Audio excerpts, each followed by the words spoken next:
Hello my friends, this is Gocha from Cosmic Agency and I'm going to share with you several interesting topics. What's happening, fireworks. It's some kind of a local festival here where I live.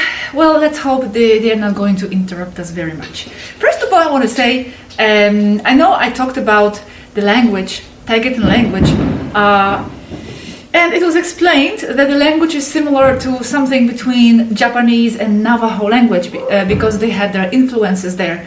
Well, actually, we talked about this with Varu a little bit more, and she sent me a link to the Inuit video where the girl is speaking in Inuit language. It doesn't matter what she's saying, it's just a sound that is very similar to TAYGETAN language. Actually, Varu was surprised how similar it is. So I'm going to post the link in the description of the video to that Inuit video, northern Eskimo almost language, from what I understand, and it sounds very soft and it sounds very much like TAYGETAN language, even to the point that she can understand words and expressions. So that's just a curious fact. Now let's now go into something that many of you ask, and this is about the repetitive numbers. What happens, what does it mean when we see, for example, 111 or 22? In my case, it's 22. I always see 22 or 22222, everything with 2. I talked with Varu about this some time ago last year, but of course this information is still valid for today. So I'm going to read this. I'm going to read this in the video format. So enjoy it, and I'm going to see you after this. What does seeing 11, 22, etc. mean? And what's up with RH negative? And what is Trump doing in space? Okay, let's start with the numbers. 11, 22, 44, 2 sparrows, 2 red cars, whatever. It is your mind that is picking things up a lot faster and with parameters you gave it. You programmed your subconscious to look for those patterns because they are significant to you. For example, the hour 11:11 is all over. Because it's all over, so it makes people look for it. In itself, even if they may say it means a gateway to another density, 5D. 11:11 looks like a gate. It's only 4 ones with 2 little dots in the middle. It's your mind that is giving it a value. So it is our subconscious that programmed it. But to mean what? Why did we program ourselves to look for it? As a confirmation of our path, perhaps? Or something like that? The why you gave yourself the task to reprogram your consciousness to look for 11:11 is cultural New Age influence. It's on videos all over the place, so your mind thinks it means something, because it does to all those other people. But it may very well be anything else. Okay, so in other words, it doesn't mean anything specific for everyone in the same way. Like a certain symbol in dreams may mean different things to different people, yes? How can we discover what it means to us and why we programmed ourselves to see it? I always see the combinations of 2, for example. My attention goes to that all the time. It only means something as the result of an agreement, as with anything else anyway, an agreement between spiritually oriented people, so they all look for it. It only means whatever you want it to mean. Only you hold the answer about the why. No symbol means anything in itself without an external to it consciousness to give it an interpretation. I'm having trouble understanding if it is a social group agreement or an individual one of my subconscious. And how can we discover the meaning? If we coded ourselves to see it, how to decode it now? Or you mean it's programmable now? As it's different for each consciousness, no other can interpret it for another. However, taking into consideration that individual consciousness has a habit to look for synchronization with other like ones, the meaning one person has is very related to the collective meaning. So the hour 1111 would mean a gateway to the fifth density, because that's what is being said in countless videos and websites. You are constantly programming your mind. My explaining to you that 1111 or 2222 doesn't mean anything in itself other than what you give it as a meaning is already altering the way you see those things. Okay, and 222? It only means that the number 2 has, for whatever reason, more notoriety in a personal point of view, so you see it more than other numbers. But did I program myself to see those specific numbers by my subconscious before birth? Or is it always programmable? Or both? You program those things as you go. You program those things into your subconscious all the time. The 1111 or the 2222 only is programmed in you because you decided to take a look at that phenomenon. Do you like golf, the sport? Not much. I never played real golf. Okay, perfect. Please humor me. This is a little example experiment. Think of golf as many times a day as you can. To remind yourself, draw a little golf ball and place the drawing anywhere you can constantly see it. I promise you that if you do this correctly, by the end of the week, or better still, by the end of next week, everything you will see in your outside world will have something to do with golf. This is the meaning, the experiment itself. You will see golf all over the place by the end of next week. Golf balls, golf courses, old men playing golf in silly pants, golf carts, retirement homes with golf courses in them, hotels in remote places with a golf course, and so on. But why did I see it? So there is no meaning to it then? I will see it because I am placing my attention on it, yes. But in itself then, it won't mean anything? You see it because you programmed it into your mind.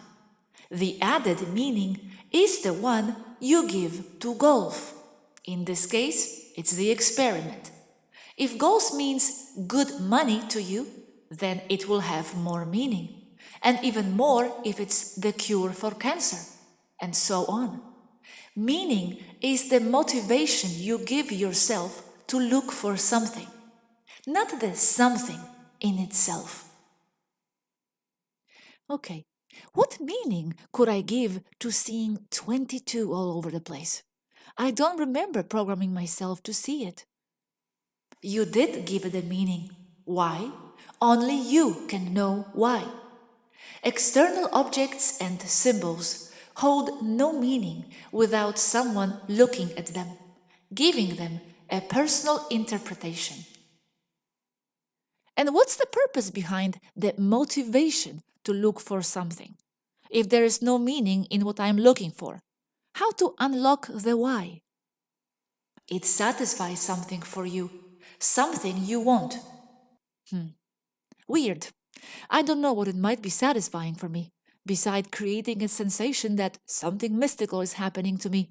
Maybe that was the purpose. If you see no meaning, then there is no motivation. In the case of 2222, you are searching for a meaning, even if it may not have one for you. In this case, the meaning would be the search for a meaning for that synchronicity. And yes, that would be a meaning, because you want mystical things to happen to you, so you see them all over. Quite interesting. I hope you enjoyed this conversation. Now, let's go into another topic, which is something you also ask a lot, and this is about the Rh negative, the type O, the negative type blood type. Yes, actually I have this blood type myself. I'm the only one in my direct family. Actually Robert has this blood type as well. So I'm going to read you now the conversation that we had about this. As you know, I don't like to talk from my memory purely. I like to give you the most exact information I can. So this is the conversation. Isabel is the first one to start. She says, Rh negative. I want to repeat here the accepted science about it, not necessary. It means that people with Rh minus blood are the most direct descendants of the Atlantis civilization in the North Atlantic region of it. And remember, it was a global civilization. They have, now don't freak out, it will be explained. They have compatible genes with many reptilian species, especially Kingu, Usungal, Naga, and Draco. Sorry about the fireworks. Now I'm asking, are you saying the bodies with this blood are the descendants of reptiles? So why am I in this body if I am not a reptile, really? Svaru says, yes, that's exactly what I'm saying. And it's there, the blood type, because of your family line, biological family line. And I say, but I am not a reptile. Svaru says, no, but you do have the genes. Your body is a manifestation of who you really are, but in 3D, it's also a 3D interpretation of who you are combined with your family's interpretation of who you are and not who you are. You are not your body. Remember, you have a body, like you have a car. If you drive a BMW, it doesn't mean you are German Nazi. So you may have, for example, Pleiadian genes if you are a Pleiadian starseed, but not only while you are in a 3D body representation, because you are there in 3D and you are holding baggage from your family. But wait, there's much more. So I say, okay, so people who don't have Rh negative, they have no reptilian influence. They come from pure Lyrians. She says, could be said so, yes, but then they also have reptilian genes, but not as strongly. Reptilian and at least another 21 species. And this for all Lyrians, as we are all composites of at least 22 different other species, even them, TAYGETANs. I say, but my family doesn't have Rh negative. My parents don't. Why don't they if I come from them? Because I was thinking, okay, if she's saying that our family baggage influences us, then okay, I understand I have this type, because then my family should have it too. But they don't. And Svaru responds, your ET lineage activated the genes. And she's referring me being a starseed. Your ET lineage activated the genes. Rh negative is very extraterrestrial. You activated an extraterrestrial gene in you when you went into Gosha. Reptilian doesn't mean bad. Most, 99% of advanced reptilians are positive and loving creatures. So it's here important thing. When you incarnate, if you are a starseed from somewhere else, then your ET lineage, that soul, that Adamatic imprint that you are bringing in with you, activates that negative blood type. And this is pointing to you being an extraterrestrial. Well, recent extraterrestrial, I would say, because in a way we all are in some ways. So then I asked, so in other words, my soul, the Atma, upon entering this human Gosha body interpretation, activated the blood to respond. She says, correct, because your body there in 3D is not a complete interpretation of who you are really in 5D. How you look there is an interpretation of your family as well. That's why people in families look alike, even if some are starseeds and others are not. I say, okay, so it's not that the others don't have the reptilian gene. It's just not activated by their ET ADMA component. And she says, yes, the others may be RH plus and have the gene dormant. Others may be RH plus and not have the gene at all. Okay. So then I ask, okay, so we have it all in our genes, dormant or not, because the reptiles mixed with the Illyrians at some point in the faraway past. She says, yes, in the far past, over 1 million years ago, before the Great Expansion, we have it too, very reduced, but all Lyran species have a reptilian component, yes. But as I said before, that's nothing bad at all. I asked, what influence does it have on me as opposed to people who don't have it activated? Does it benefit me in some way, or is it a threat? She says, no, it does not benefit you, nor does it bother you at all. Again, it's how you interpret things. It's a threat only if you want it to be one. No other reason. You can also interpret it as a clear sign that you are an ET. Or else, the gene would not have been activated, much less if you are the only Rh negative in your family. And also, being an Rh negative extraterrestrial does not mean you are necessarily advanced, because many Rh negatives are very 3D matrixed people, many negative. Having said that, Rh negative also does mean that you are genetically more compatible to hold a reptilian-based soul. That's why most royals on Earth have Rh negative blood. But if you have a high frequency enough, they wouldn't even touch you with a yardstick, she says. Okay, very interesting, right? I think it's quite clear what it means. I'm not going to add more my interpretations. These fireworks are driving me crazy. I hope they are not bothering you too much. I can't really tape this in other time. Now, this information, the next information is maybe a little behind because I'm recovering stuff from the last year, but I think it's still valid. And this is about Trump's space program. And also we'll talk about Mars. What does it mean, Trump in space? What is this about? And this is Varro's take on this. We know that they are making a lot of noise. However, it's all theater to distract people from the fact that they cannot go out of Earth's low orbit. It's all on Earth, on paper. They will sell a lot of things. It will reactivate the economy in some aspects. It's a trick. They will give the people more rockets with spectacular fire and noise coming from them. More Tesla cars in space. It's mostly all for economic reasons. They will promote jobs and stimulate industry like a war does. War is also to stimulate the economic and industrial growth. Same here. They won't go to Mars in a rocket because they already go to Mars from a jump room, portal.